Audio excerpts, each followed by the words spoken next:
Welcome back, everybody, to the OPT Network. At least once a month, we're going to try to check in with the Louisiana National Guard Youth Challenge Program because we want every person who is raising or taking care of a teenager ages 16 to 18 that may be falling through the cracks, may have had challenges in school with all sorts of issues. Well, they're here to talk about how they can help you help your young person make it through high school. Joining us to talk about that is Stephen Hurley. He's the Public Relations Director for the Youth Challenge Program. Stephen, good morning and welcome back. Good morning, Ms. Carlette. Thanks for having us back. I said to you before we started, and I'll say it again, I'm so passionate about this because I know personally so many kids that have quit school and their parents didn't know what to do with them and they let them quit. And we know that that's a dead end. Right. And again, I'll just talk a little bit about what we are, right, who we are and what we do. So we're an alternative educational program. A lot of people have a misconception and say, okay, well, I want to call and put my son or daughter in boot camp. Well, we're not a boot camp. We're a quasi-military alternative educational program. Mm-hmm. We're administered by the National Guard. So, the cadre, which are the members that they make sure they take care of the cadets basically outside of school and making sure they get to all the places they need to get, and they're positive role models for them. So we're administered by the National Guard, active and retired Guard, but their focus is school. Mm-hmm. And life coping skills. So when they go, we're going to give them a test of adult basic education, TABE. And a lot of parents probably could get thrown by that because if their kids have been failing in school, mm-hmm. then they might think that, okay, they're giving them a test. Will they be able to meet them where they are? So yes. So it doesn't matter where they're at. We give them this test and we try and find out what level they're at so we know what we need to improve on. We know what we need to work on. On average, our cadets see an average of a 2.5 grade level increase. That's just across the board. Some go 3 and 4, it just depends. So above the level that they are at. Exactly. So we want to know where they're at. We want to work with them and make sure that they are improving on the right subjects.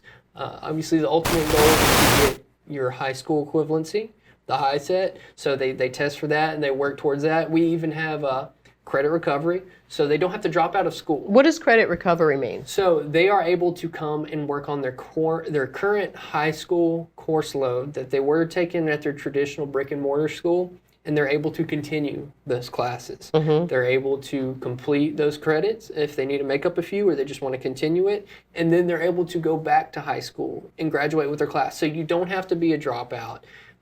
You can be making straight A's, but you're struggling for discipline mm-hmm. outside of school and at home.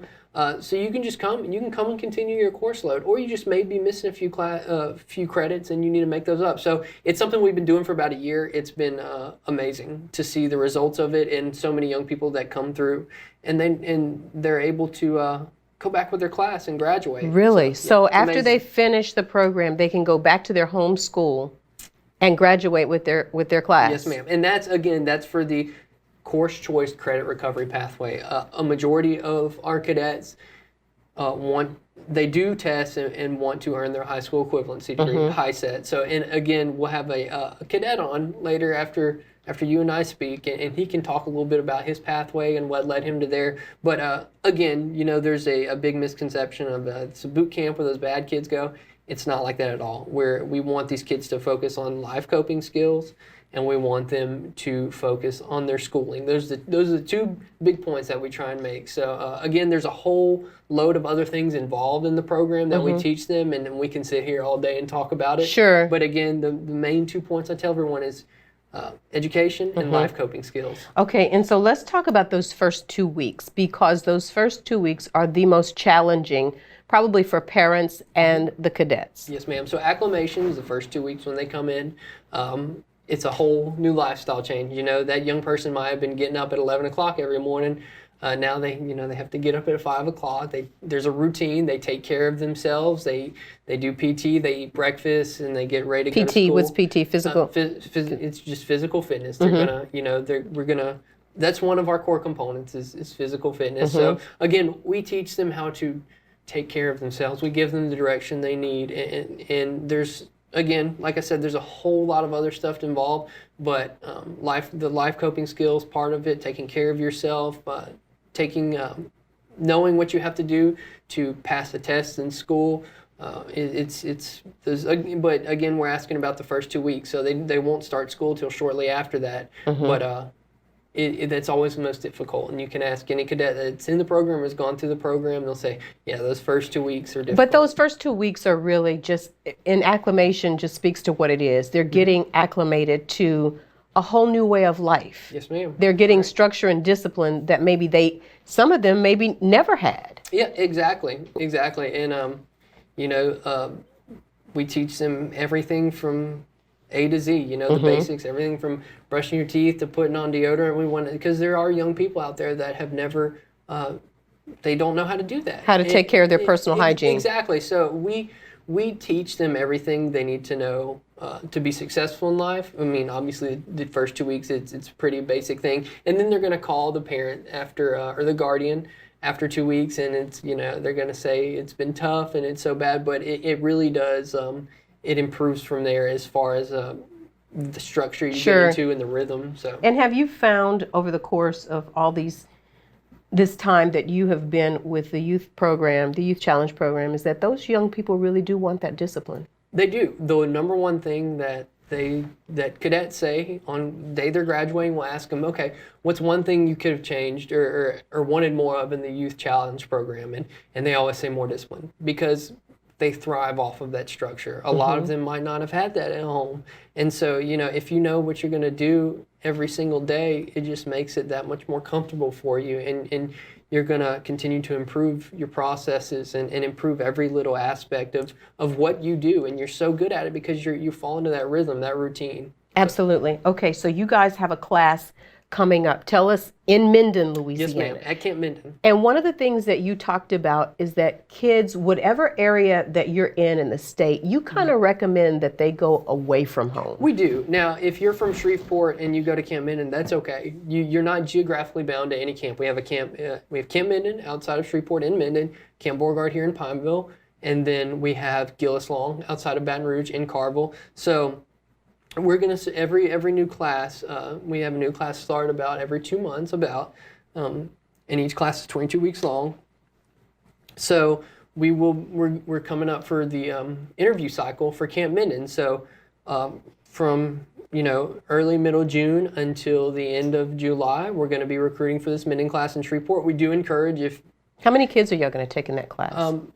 If you know. We might take, we'll have hopefully ideally about 400 kids apply for that class. Wow. Yes, we have probably we do have the biggest program in the nation as far as the population we serve, and we've been around for 25 years. We were one of the pilot programs, but they're going to apply throughout the next about 2 months. They're going to go to these interviews with the counselors from Camp Minden, and we interview all over the state. So everyone will get a chance to go to their local interview. You can call us at 1-800-CAMP-KID, get an application, ask us any questions, and they'll go to this interview. They'll be interviewed by the counselors from Camp Minden. We'll make sure that they're a good fit for us. We're a good fit for you, for the safety of everyone else, for your safety, just to make sure that it's going to be a good match, a good environment. You're coming at will. We're not related to the penal system or juvenile justice. Right, and then there's going to be a place for the girls and a place for the boys. Yes, ma'am. Males and females are separate, so they don't go to class together. They live in totally separate barracks, and they're not allowed to really intermingle. Yes, ma'am, commingle. So again, males and females, it's totally separate. We're very strict and very observant about that. Absolutely. And it's important to note before we leave this part of the conversation is at no cost to the parents or the family. Yes, ma'am. We're a service to the families of Louisiana, so totally free program. Absolutely. We're going to take a break here, Stephen, but when we come back, we're going to have one of the 5-star cadets come in and share his story of how he got to the Youth Challenge program. Stay on point. We're back after this. Welcome back, everybody, to the OPT Network. This morning, we are joined by five-star cadet Jonathan Hoskins and the Public Relations Director for the Louisiana National Guard Youth Challenge Program. And Jonathan joins us to talk about his experience with YCP. Jonathan, welcome. Thank you. How are you? Good. So, Jonathan, I think that so many parents are really interested in hearing your story because parents don't really know what they're sending their kids into when they send them into a program that's away from them. But before we talk about that, I want to talk about the challenges that you and your parents were having with each other and you with school before you got into the program. I caused a lot of conflict between not only with them and myself, but between them because Between your parents? yeah, sometimes I would say stuff to my dad, and my mom would have to try to argue on my side, or I just caused just unnecessary conflict that didn't have to happen. And then tell me what started happening in school. So you're in the 11th grade. Yes, ma'am. I say that it's a loss of motivation, but it's kind of just laziness, like just slacking off. Just there's so much stuff that people my age like to do that isn't really productive. I find myself like playing a lot of video games, just scrolling on my phone, watching TV instead of doing homework, projects, papers. And so you started falling behind in school. Yes, ma'am. And so when your parents come to you and they say, okay, Jonathan, what's going on? What do you say to them? I don't like talking, like being real personal all the time. And so you shut down? Especially with my parents, so I kind of just try to shut the conversation down as quick as possible, just give them like short little responses so I don't have to really talk. But they were kind of getting on me about it, and so like I eventually had to talk to them about it. And I mean, I think it was like our personalities were a little real different. So especially with me and my dad, so we didn't really get along all that well. Like we're good now, but it definitely led to a lot of arguments. Like I had to leave the house for a little while just because you didn't want to follow the rules. Disagreements, yes. Right. And so when does the rubber meet the road and your parents say, okay, you're not going to continue to do what you've been doing? What is your plan? At the time I was 16, so I'm 17 now, but I was 16, so I really couldn't do anything without their help. I can't have insurance. I can't have a phone plan. I couldn't get my license. You can't get somewhere to live. So basically, I realized that they gave me two options. They were like, you could look at YCP, or you could just keep doing what you're doing, which was I was living with my friends. I didn't have any money. My phone didn't work. Because your parents cut you off. So I was like, what could I really do? Sleeping on somebody else's couch, just sitting around, no job. My friends were going to school. I was just at their house all day. Really? So I really, like that really, I think that's what helped. Was that a wake-up call? More than anything, I realized I wasn't going to get anywhere in life just sitting around. Doing nothing. And so when they come to you like this is a good kid, was doing well in school, and then just drops off for whatever reason. What's the first thing that you do in terms of trying to get them back to where they were? So as far as when they come in first, and I may have spoke about this before this, but we give them a test of adult basic education, a TABE. We find out what grade level they're at, and then we develop a plan around what they need to improve on, what grade level they're at, where they should be. And, they're in the classroom on a curriculum designed to improve what they need to work on. So again, us being an alternative educational program, we work so hard on their education and getting them to improve grade levels. So that's kind of where it all starts off in the classroom. And Jonathan tests how? Yeah. So Jonathan, you tested where you should have been, correct? You know what you tested? It was 12th grade level. Yeah. So, and then you might have an individual who comes in and is 16 and they test on a 4th or 5th grade level. It's just common. And then they may finish with a 10th, 11th grade level. So again, we monitor where they're at and use numbers and make sure that they are where they should be. We want them to go forth after the program and go to school or go in the workforce, but you need your high school equivalency, obviously, or you're going to return to high school if you're in the credit recovery program, as we discussed. So. Sure. So, Jonathan, when you and your parents sit down and they finally say, okay, you're going to go into this program and you're in agreement, how do you process that for yourself? You're going away from home into something that you really are unsure about. At first, I kind of put it away. I just tried to enjoy myself for those last couple of days. And I kind of did. I kind of really didn't I just kind of tried not to think about it. I tried to just enjoy technology, my bed, long showers. But then that morning, I think we came in on January 6th. Like, my parents woke me up, and that's when I think it really hit me then. I was like, I'm really gonna like be gone for 5 months. And the first 2 weeks acclimation, it's hard, I think, more emotionally on people because they're away from their families. Good. They don't get to talk to their friends. A lot of people didn't know how to handle like conversation with another person because they're so used to being on their phone. Wow. And then we don't have any contact with our families at all. So we can get mail, but we can't send it. And then we don't get phone calls until after the 2 weeks is over. So a lot of people. So now you're having to come out of yourself to communicate with other people in person and verbally when you weren't really doing that. Because a lot of people, I think they didn't know how to start a conversation or just keep a conversation going. It's true. And a lot of basic things that we take for granted is that some people were just never taught and how to, or never develop things. I have to sit with this. Basic things, so. That they don't feel comfortable carrying on a conversation with another person. So how do you come out of this life that you have lived for 16 years and start to make yourself available for conversation and present? I think what helped the most was that you knew everyone else there was in the same boat as you. So like the first day I got there, a lot of people, it's not what I expected. I was thinking, here's some people who are gonna be trying to act hard, intimidating, but they were open, they were talking, they just wanted to, I think they wanted to know that other people were going through the same thing that they were going through. Wow. Did you start to make friends? I definitely made some good friends while I've been here. It's not what I didn't think. I thought I was just gonna get here, do it, and just get out. But I made a lot of friends while I'm there. How did it begin to reshape who you knew yourself to be before you went there? I think I found some self-independence. Like I can get stuff done without being prodded and coached a lot.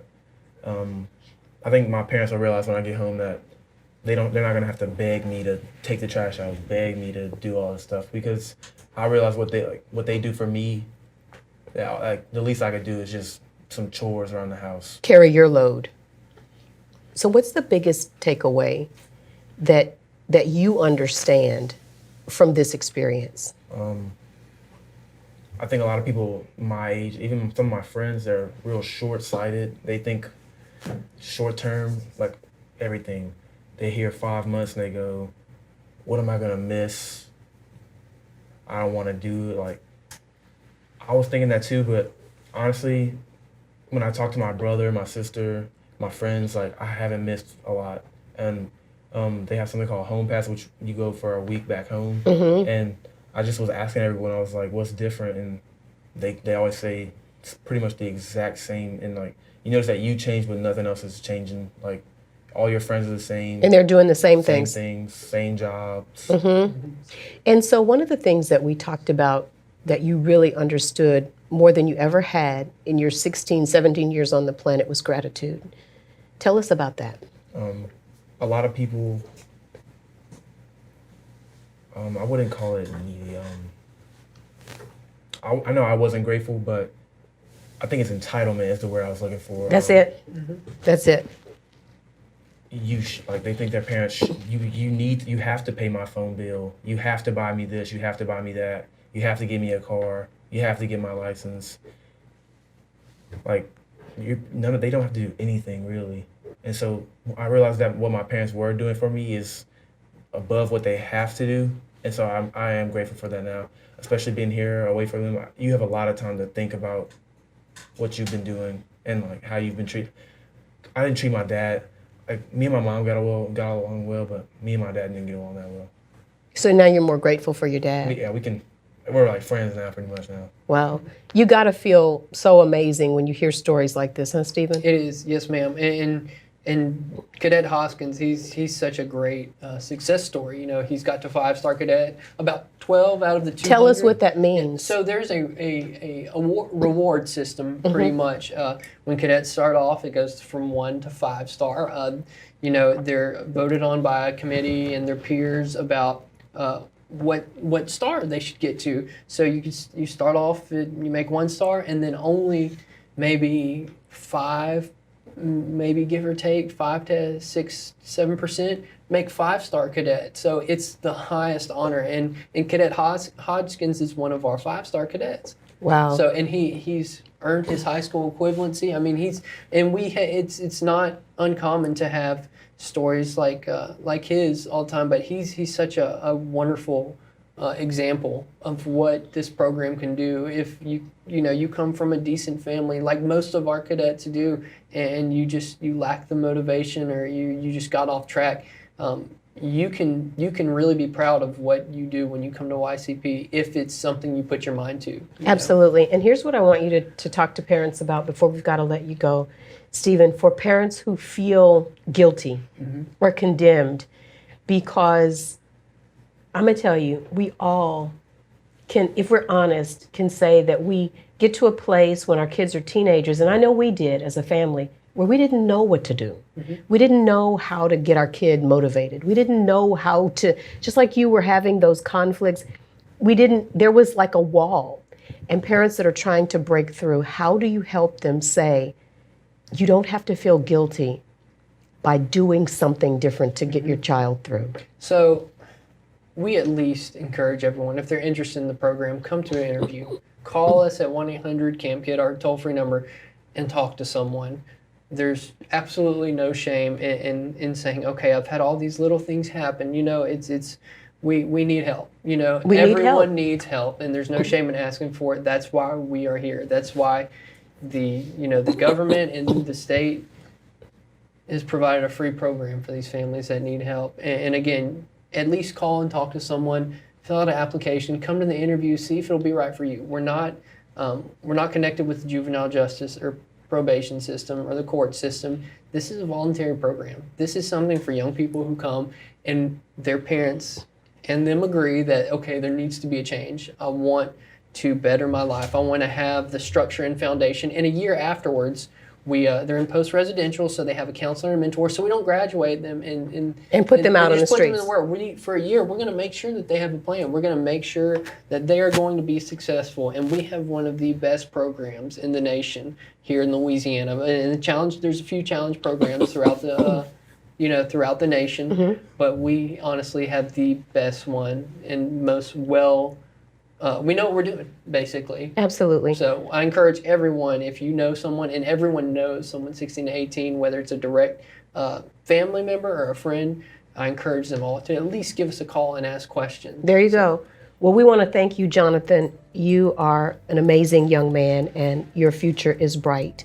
Thank you for sharing your story. And Stephen, thank you for being the change that you want to see in our young people. Yes, ma'am. 1-800-CAMP-KID.